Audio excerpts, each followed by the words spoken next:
This is Matt Mardigan from Skeeter Airsoft. I'm going to show you today my Classic Army Scar, completely disassembled today because, as usual, with all the modifications that I do, I busted it on a night mission the other night, trying to take out Hank. He was in a pit and pretty much the gun jammed on me. Actually, I thought it jammed, but it stripped actually, and then blew the fuse out.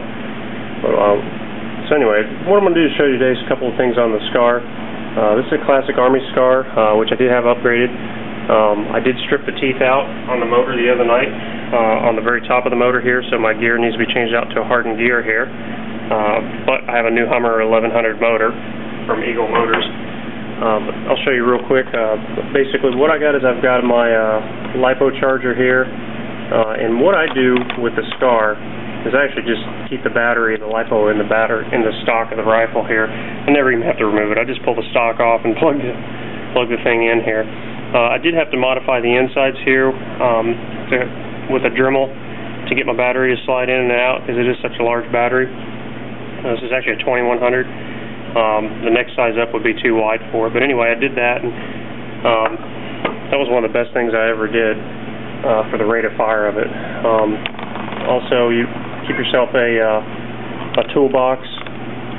The plastic boxes from Walmart full of scope parts and extra motors and brushes, brush springs, stuff like that, parts. Here's the actual scope mount I used for the flashlight for the Scar. If you look here, I've got one of 9 LED push button lights actually mounted up into this actual scope mount perfectly.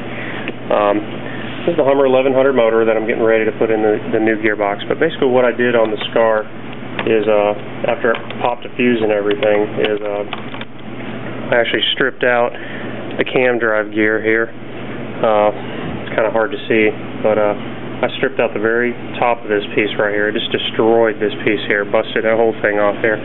So anyway, I got a hardened gear set coming in for it, and I do run an upgraded spring, bore, and then I do have this super core piston over here with the metal teeth on it and everything. So unless you're putting your gun together wrong, you're never going to break that piston over there. But as for the Scar being stock, they're a little expensive stock, but if you leave it alone, don't do like me, have to modify everything you touch like Tim the Toolman Taylor, then you're probably not going to have any problems with it. But I sent mine to Nashville Airsoft, had my spring upgraded, the piston and everything. I didn't think we'd have a problem with the gears, but hindsight 2020, I should have went ahead and modified them to start. Just gone ahead with a better billet set of torque up gears. And I did bust the spring for which I seem to break that all the time anyway, but I busted the spring for the cam lock here. And there's, matter of fact, there's some of the metal right there on my finger from one of the gears right there. So I got to go through this thing, clean this whole thing out. There's one right there. I got to clean the whole thing out, and I usually use carb and throttle body cleaner to clean all my parts before I go back in. I don't hit any plastic with it, but I hit all the metal parts with that, clean it all up, and I re-grease everything, then go back in with it. And then other than that, it's very simple weapon to take apart. Once you get the hang of it, if you do it like mine, if you take care of it after every run, at least once a week, go through your weapon there and make sure everything's clean, then you're probably not going to have as much problem as I have all the time, because I'm pretty hard on the Scar.